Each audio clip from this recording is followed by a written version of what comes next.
Assalamu alaikum, dear students. I am your teacher Zubair Rashid. Today we will learn what is sentence and what are its different kinds. Okay? तो पहले हम sentence को समझेंगे कि sentence होता क्या है. ठीक है, किसी भी लैंग्वेज में, चाहे इंग्लिश हो, उर्दू हो, कश्मीरी हो, अरबिक हो, कोई भी लैंग्वेज हो, किसी भी लैंग्वेज में कोई बात, किसी भी बात को लिखने के लिए या बोलने के लिए हमें वर्ड्स की जरूरत पड़ती है ना. जैसे कि मैं आपसे बात कर रहा हूं तो मुझे वर्ड्स की जरूरत पड़ रही है, या मैं कुछ बोर्ड पर लिखूंगा तो मुझे वर्ड्स की जरूरत पड़ेगी.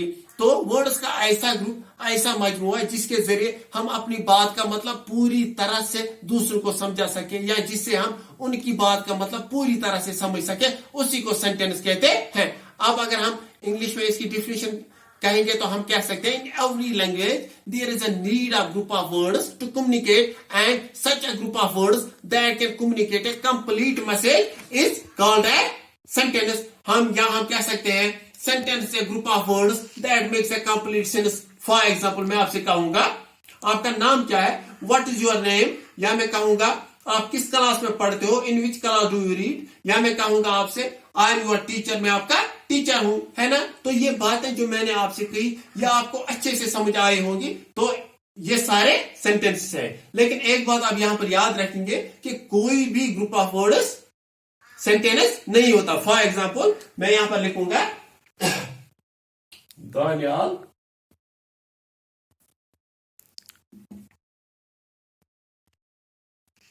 गुड इज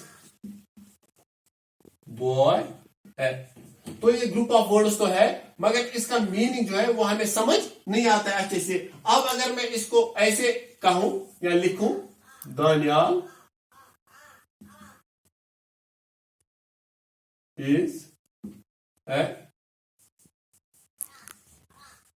गुड बॉय, यानी दानियाल अच्छा लड़का है, तो आपको ये अच्छे से समझ आ गई. इसका मतलब हो गया, हम ये भी कह सकते हैं sentence is a group of words arranged in such A way that makes a complete sentence. और एक बात, सेंटेंस जो है ये हमेशा कैपिटल लेटर से शुरू होता है. जैसे मैंने यहां पर डी लिखा है कैपिटल, तो ये कैपिटल लेटर से शुरू होता है. Now we will see what are the different kinds of sentences. There are 5 kinds of sentences. कितनी है? 5 किस्में है. असर्टिव सेंटेंस है, imperative sentence, interrogative sentence, exclamatory sentence and optative sentence. First of all we will see what is assertive sentence. Assertive sentence वो sentence हो गए जो कोई बात बयान करते हैं. वो बात पॉजिटिव भी हो सकती है, वो बात नेगेटिव भी हो सकती है. ठीक है, assertive sentence जो है इसमें सच्चाई की बात भी हो सकती है, या कोई आइडिया या ओपिनियन भी हो सकता है. फॉर एग्जाम्पल मैं आपसे कहूंगा ताहिर स्कूल जाता है, ताहिर गोज टू स्कूल. यहां पर गोज टू है, जाता है, इसका मतलब हो गया ये पॉजिटिव है क्योंकि यहां पर जाता है. अब अगर मैं आपसे कहूं तो ये पॉजिटिव बन गया. अब अगर मैं आपसे कहूं ताहिर स्कूल नहीं जाता है, Tahir does not go to school, यहां पर नहीं, नॉट इस्तेमाल हुआ है, डज नॉट यूज हुआ है, तो यहां पर ये नेगेटिव बन गया. ठीक है ना. या मैं आपसे कहूं आई एम योर टीचर, मैं आपका टीचर हूं, क्योंकि मैं आपका सच में टीचर हूं, तो ये फैक्ट है, ये भी एसेटिव सेंटेंस है. ठीक है, तो एसेटिव सेंटेंस जो आमतौर पर कोई स्टेटमेंट हम मतलब जाहिर करते हैं वो एसेटिव सेंटेंस है. ठीक है. Now we will see what is imperative sentence. Imperative sentence वो सेंटेंस है जो कमांड को या ऑर्डर को या रिक्वेस्ट या एडवाइस को एक्सप्रेस करते हैं. फॉर एग्जांपल मैं आपको कहूंगा कीप क्वाइट, चुप हो जाओ, तो ये ऑर्डर है यहां पर. ठीक है. यहां मैं कहूंगा आपको प्लीज हेल्प मी, मेरी मदद करो, तो ये रिक्वेस्ट हो गई. ठीक है. या मैं आपको कहूंगा डोंट हर्ट द वीक, कमजोरों को तकलीफ मत पहुंचाओ, तो ये एडवाइस है आपको. ठीक है ना. तो हम ये भी कह सकते हैं इंपेरेटिव सेंटेंस या sentence that express command, order, request और एडवाइस. लेकिन एक बात जो है, imperative sentence is also used to permit. For example मैं आपको कह सकता हूं या कहूंगा यू मे गो नाउ, आप जा सकते हो, या मैं कहूंगा आप आ सकते हो. ठीक है ना. तो ये सारे क्या है? Imperative sentence. Now we will see what is interrogative sentence. Interrogative sentence simply वो सेंटेंसेस है जो सवाल पूछने के लिए इस्तेमाल होते हैं, या जिनसे हम सवाल पूछते हैं. ठीक है. इंटरोगेटिव सेंटेंस या sentence that asks a question, और interrogative sentence are used to ask question.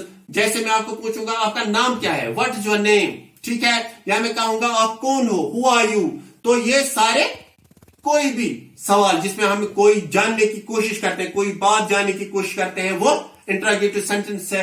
लेकिन एक बात आपको याद रखनी है, इंट्रोगेटिव सेंटेंसेस जो है इनके आखिर पर इंट्रोगेशन मार्क जो है वो यूज होता है, जैसे ये है यहां पर ये यूज होता है, ठीक है।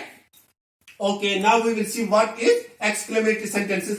एक्सक्लेमेटरी सेंटेंस जो है, कभी कभी क्या होता है कि हम अचानक से बहुत खुश होते हैं, है ना, और हम कहते हैं oh my God I am very happy, या हम कहते हैं fantastic, what a fine scene, या हम कोई खबर सुनकर या कोई बात सुनकर दुखी हो जाते हैं, और या कोई हादसे की खबर सुनकर हम दुखी हो जाते हैं और कहते हैं हाउ सैड, या हम कहते हैं हाउ ट्रेजिक, है ना, या हमें कोई सरप्राइज देता है या कुछ हम देखकर सरप्राइज हो जाते हैं तो हम कहते हैं ओ माय गॉड, है ना, इट इज अमेजिंग। तो ये बातें जो मैंने कही ओ माय गॉड, इट इज, या मैंने कहा हाउ ट्रेजिक, हाउ सैड, ये बातें जो है, ये सेंटेंस जो है, ये सारे एक्सक्लेमेटरी सेंटेंस है, ठीक है।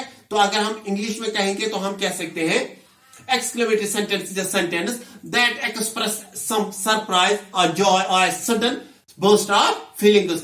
तो इमोशन किसी भी किस्म के हो, चाहे खुशी का हो या दुख का, तो ये सारे किस में आते हैं, एक्सक्लेमेटरी सेंटेंस में। एक्सक्लेमेटरी सेंटेंसेस पर भी आपको एक बात याद रखनी है, यहां पर इसके आखिर पर ये यूज होता है, एक्सक्लेमेटरी मार्क है ये इसके एंड पर यूज होता है, ठीक है। Now we will see what is objective sentence. Objective sentence जो है ये एक्सप्रेस हमारी ख्वाहिशात को करता है। फॉर एग्जाम्पल हम किसी को दुआ देते हैं, ठीक है ना, अल्लाह आपको सलामत रखे, या मैं कहूंगा अल्लाह आपको लंबी उम्र दे, ठीक है, तो वो हो गए ऑब्जेक्टिव सेंटेंस। अगर हम इंग्लिश में कहेंगे तो हम कह सकते हैं ऑब्जेक्टिव सेंटेंस या sentence that express a wish और डिजायर। फॉर एग्जाम्पल मैं कहूंगा may you live long, may almighty bless. Okay, तो students that is all for today, stay blessed, Allah Hafiz.